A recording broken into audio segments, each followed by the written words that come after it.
வணக்கம் உறவுகளே, எல்லோரும் நல்லா இருக்கீங்களா? இன்றைக்கி எனக்கு தெரிஞ்ச ஸ்டைலில் நான் எப்படி சமைப்பேன் அப்படிங்கிறது தான் உங்கள்கிட்ட சொல்ல போகிறேன். அதுவும் இன்றைக்கி ஞாபக சக்தி ஊட்டக்கூடிய ஒரு சுகருக்கு நல்ல ஒரு மருத்துவ குணம் கொண்ட வெண்டைக்காய் தான். நல்லா அலசிட்டு இது மாதிரி எனக்கு எந்த அளவுக்கு தேவையோ அந்த மாதிரி சைஸில் நான் கட் பண்ணி எடுத்து வச்சுக்கிட்டேன். நீங்களும் வெண்டைக்காய் போட்டு புளிக்குழம்பு வைக்கணும் அப்படின்னு நினச்சிங்கன்னா நம்ம வீடியோவை பார்த்து இது மாதிரி சிம்பிளாக வச்சு கற்றுக்கோங்க, ஓகேவா? இப்போ நான் நல்லா அலசிட்டு வெண்டைக்காயை எடுத்து வச்சுக்கிட்டேன். அதுக்கப்புறம் நம்மளுக்கு இப்போது வெயில் வேறு ரொம்ப அதிகமாக இருக்குது. அது இந்த ஆவணி பிறந்து இன்றைக்கி 2ஆம் தேதி தான் ஆகுது. பயங்கர வெயில், வேர்வை ஜாஸ்தி, ஒரே வெக்க. அதனால் நான் சப்ஜாசி இந்த விதை இருக்குல்ல, அதையும் நம்ம இன்னொரு அது என்ன பாதாம் தான், அதையும் போட்டு ஒரு ஜூஸ் மாதிரி போட்டு குடிக்கலாம் அப்படின்ட்டு வச்சுருக்கேன். இப்போ அந்த பாதாமையும் அந்த விதையும் போட்டு ஜூஸ் போட்டுக்கலாம். அப்புறம் அடுப்பை பற்ற வச்சு பாருங்கள், எண்ணெய் சட்டியை வச்சுருக்கேன். எண்ணெய் சட்டியை வச்சு இந்த அரிஞ்சு வச்சுருக்க வெண்டைக்காயும் போட்டு நல்லா வதக்கிக்கிடுவோம். வதக்கினோம்னா நம்ம ஒன்று போல் வதக்கணும், ஒன்று கறிக்கிட்டு ஒன்று தான், அது மாதிரிலாம் வதக்கக்கூடாது. இப்போ வதக்கியாச்சு. நான் 2 தக்காளி பழமும் ஒரு வெங்காயமும் வெட்டி பச்சையாகவே வச்சுருக்கேன். எதுக்குன்னா தாளிப்பு கொடுக்கும்போது நான் எப்படி கொடுக்குறேன் அப்படின்னு நீங்கள் பார்த்துக்கோங்க. அப்புறம் வெங்காயம், பச்சை மிளகாய், தக்காளி, இது 3 தாளிப்புக்காக வச்சுருக்கேன், ஓகேங்களா? இப்போ இந்த குழம்பு நம்ம எப்படி வச்சு சமைச்சு சாப்பிட போகிறோங்கிறத உங்களுக்கு சொல்கிறேன். இந்த ஜூஸை போட்டு குடிச்சிருவோமா? இந்த ஜூஸுக்கு ஒரே ஒரு லெமன் வச்சுருக்கேன். அந்த லெமனோடு சேர்த்து போட்டுதான் இந்த சப்ஜாஜி, இந்த விதையும் நல்லா ஊறிடுச்சு பார்த்திங்களா?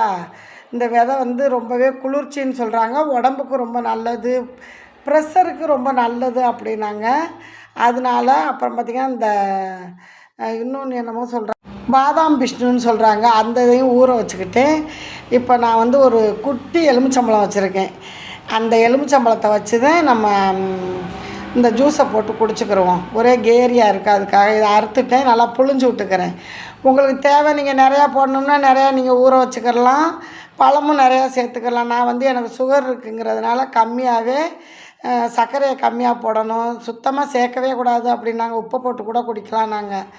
இருந்தாலும் நான் கொஞ்சம் குழு குழுன்னு அது மாதிரி தண்ணி நீங்கள் ஃப்ரிட்ஜில் வச்சு ஜில்லப்பு தண்ணி கூட ஊற்றிக்கலாம். நான் சாதாரண வாட்டர் தான் ஊற்றிக்கிட்டேன்.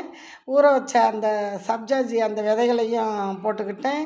அப்புறம் பாதாம் பிஸ்னு அதையும் எடுத்து போடுறேன் பாருங்கள். எனக்கு தேவையான அளவு 1 டம்ளருக்கு போட்டுக்கிறேன். குடிச்சிட்டு நல்லா தெம்பாக சுறுசுறுப்பாக மயக்கம் இல்லாமல் சமைப்போம் அப்படின்ட்டு போட்டாச்சு. இப்போ நான் குடிக்க போகிறேன். ஜீனி போடல, உப்பு போட்டிருக்கேன். அதனால் அதை ஒரு ஆற்று மாதிரி ஆற்று அப்படியே உப்பெல்லாம் கரைஞ்சோன்னா குடிக்கலான்ட்டு கொஞ்சம் இது குழு குழுன்னு போகும்போது நம்மளுக்கு கொஞ்சம் மனசுக்கு ஒரு இதமாக இருக்குது. சரி குடிச்சிக்கிட்டே சமைப்போம் அப்படின்னு. இப்போ வெண்டைக்காய் வதங்கிருச்சு. இது மேலே நம்ம உப்பு தூவி விட்டுக்குருவோம். உப்பை தூவி விட்டு நம்ம வதக்கினோம்னா நல்லா டேஸ்ட்டாக இருக்கும், உப்பு பிடிச்சி நல்லாயிருக்கும். இப்போ வேறு ஒரு பாத்திரத்துக்கு மாற்றி எடுத்து வச்சுக்கிட்டேன். இதே சட்டியில் தான் இப்போ தாளிக்க போகிறேன். நல்லா இந்த மாதிரி வதங்கினா போதும். இப்போ எண்ணெய் ஊற்றிக்கிடுவோம். எண்ணெய் நான் நல்லெண்ணெய் தான் ஊற்றிக்கிறேன். வதக்கிறதுக்கு நான் பாமாயில் ஊற்றிக்கிட்டேன். இப்போ நல்லெண்ணெயை ஊற்றி எண்ணெயும் காஞ்சிருச்சு. கொஞ்சோண்டு வெந்தயமும் கடுகும் தான் இப்போ சேர்க்க போகிறோம். ஃபஸ்ட்டு வெந்தயம் போட்டுக்கலாம், அதோடு சேர்த்து கடுகு போட்டாச்சு. நல்லா பொரியட்டும். பொரிஞ்சு வரும்போது கருவேப்பிலை பாருங்கள், கொத்தா இருக்கா, அப்படி சடன்னு அதையும் 2 கொத்து நறுக்குன்னு உருகி போட்டாச்சு. பச்சை மிளகாய், வெங்காயம் அப்படியே நல்லா வதங்கிக்கிறட்டும். கொஞ்சம் வதங்கி வந்தோடனே தக்காளியும் சேர்த்தாச்சு. இப்போ நல்லா வதங்கட்டும். வதங்கினதுக்கு பிறகு தான் நம்ம குழம்பு எப்படி வைக்கிறதுன்னு சொல்லுவேன். குழம்புக்கு இந்த அளவு வெண்டைக்காய் கம்மி தானே, அதனால் நான் என் குடும்பத்துக்கு எவ்வளோ புளி தேவையோ அது மாதிரி எடுத்து ஊற வச்சுக்கிட்டேன். இப்போ வெங்காயமும் தக்காளியும் நான் அரைஞ்சி பச்சையாகவே வதக்காமல் அரைச்சிக்கிட்டதுனால இப்போ அப்படியே வதக்கி விட்றேன் பாருங்கள். நல்லா டேஸ்ட்டாக இருக்கும். குழம்பும் கொஞ்சம் தடிப்பாக இருக்கும், தண்ணி போல் இல்லாமல். ஏன்னா நாங்கள் குழம்புக்கு தேங்காய் ஊற்ற மாட்டோம்ல, அதனால். அப்புறம் குழம்புக்கு எவ்வளவு தேவையோ அந்த அளவு நீங்கள் தூள் சேர்த்துக்கலாம். முதல்லலாம் அம்மியில் வச்சு தான் தேங்காய், மஞ்சள், சீரகம், பெருஞ்சீரகம்லாம் அம்மியில் வச்சு அரைச்சி குழம்பு வச்ச காலமே இப்போ எல்லாம் மிஷினில் பொடியாக்கியாச்சு. இப்போ தேவையான அளவு புளியும் ஊறிடுச்சு, கரைச்சி ஊற்றிக்கிட்டேன். இதில் நான் என்ன செய்ய போகிறேன்னா, ஒரு 4 முட்டையை இதோடையே சேர்த்து வேக போட்டுடலான்னு நினச்சிக்கிட்டு இருக்கேன். இப்போ உப்பு போட்டாச்சு, நல்லா கொதிக்கட்டும்.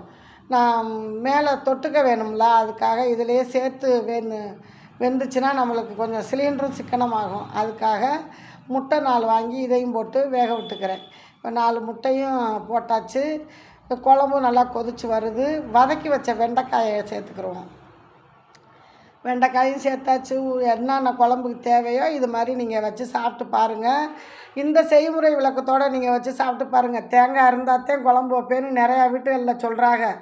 தேங்காய் போட்டு தான் வைக்கணுங்கிறதுல இது மாதிரியும் வச்சு சாப்பிட்டு பாருங்கள். அவ்வளோ டேஸ்ட்டாக இருக்கும். இப்போ முட்டை வெந்துருச்சு. இந்த 4 முட்டையும் நம்ம எடுத்து வேறு ஒரு பாத்திரத்தில் மாற்றிக்கலாம். இந்த ஓடெல்லாம் நம்ம முட்டையை உடச்சி ஓடை தனியாக எடுத்துக்கலாம். ஒரே இதுலேயே வெந்துருச்சு. சட்டுன்னு சீக்கிரமாகவும் வேலை முடிஞ்சிருச்சு. நான் இப்படி தாங்க சிலிண்டர் சிக்கனப்படுத்தணும்னா இப்படி தாங்க செய்வேன். குழம்பும் ரெடி ஆயிருச்சு. சோத்தையும் இந்த பக்கம் வடித்து விட்ருக்கோமா. இப்போ இந்த சோத்தையும் நம்ம நிமித்திக்கிடுவோம். பாருங்கள், வடித்து விட்ருக்கேன். இந்த சோத்தையும் நிமித்தி இந்த கஞ்சியை முதல்லலாம் என்ன செய்வோம், எங்கள் காலத்துலலாம் நைட்டு சோறு வடித்தோம்னா அந்த தண்ணி அப்படியே வச்சுருந்து காலையில் குளிக்கும்போது சீக்காயை கொட்டி விட்டு குளிப்போம், தலை தேய்ச்சி குளிப்போம். அப்படி இருக்கும். இப்போல்லாம் ஷாம்பு காலமாக மாறிப்போச்சு. என்ன செய்ய. அப்புறம் பார்த்திங்கன்னா தட்டில் சாப்பாட்டை போட்டுக்கிட்டு குழம்பு வெண்டைக்காய் குழம்பு ரொம்பவே டேஸ்ட்டாக இருக்கும். இது போல் நீங்களும் செஞ்சு சாப்பிடுங்க. நான் சாப்பிட போகிறேன். ஜூஸ் குடிச்சிட்டு வேலை பார்த்தேன். இப்போ சமைச்சாச்சு. வாங்க, நீங்களும் வாங்க.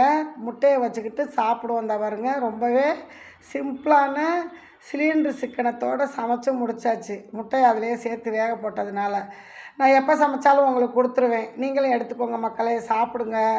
அன்பு உறவுகளே, முட்டையும் எடுத்துக்கோங்க.